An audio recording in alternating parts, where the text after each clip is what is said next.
Good afternoon, it's Friday. I talk a lot about how to sit, so I want to do that again because I think it's important. Even if you don't do any other yoga with me, this is something that you can use at your desk, when you watch TV, all the time. And so my goal is to give you tiny little couple-minute videos over the next couple of weeks that give you some things that you can incorporate into your everyday life. So I am sitting on a block.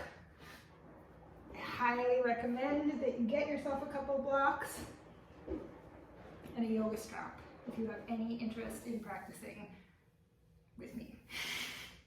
So I'm sitting on this block so that I can get my sit bones behind my pelvis in front of my sit bones. And these are small blocks, they're more like half blocks. So if I use two of them, then I get up higher and it makes it easier. So if you are just starting to give your pelvis some space, and I just had some mineral water, so I've got a little bit of burping going on. If you are just starting to give yourself space in your pelvis and to work on your natural lumbar curve, then you may want to be up even higher. So 2 blocks or a couple of blankets. Blankets might feel softer, but you might want more height. So I am actually really loving these 2 blocks right now. And then we really need to be not afraid to touch ourselves. So I'm gonna take my hands and rotate my thighs internally so that I can broaden my sit bones and my pelvis.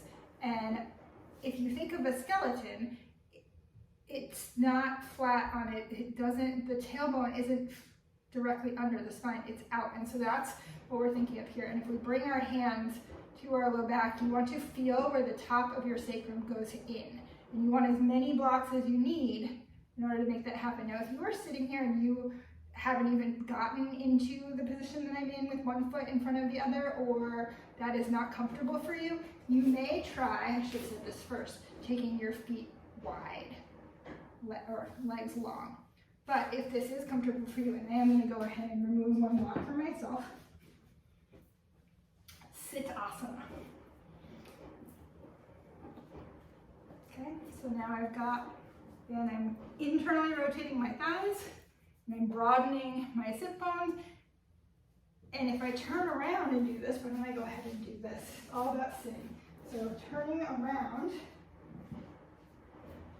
and again, widening or internally rotating my thighs, lifting and spreading my sit bones, and you can see where the top of my sacrum goes in, and I've got this nice natural curve. Okay?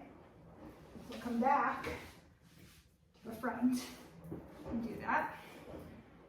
Now that I've got that, my feet are active, meaning that they're not just like limply hanging there. I'm actually actively engaging the ball of my foot towards the heel and the heel towards the ball. And then I'm going to focus on drawing my rib cage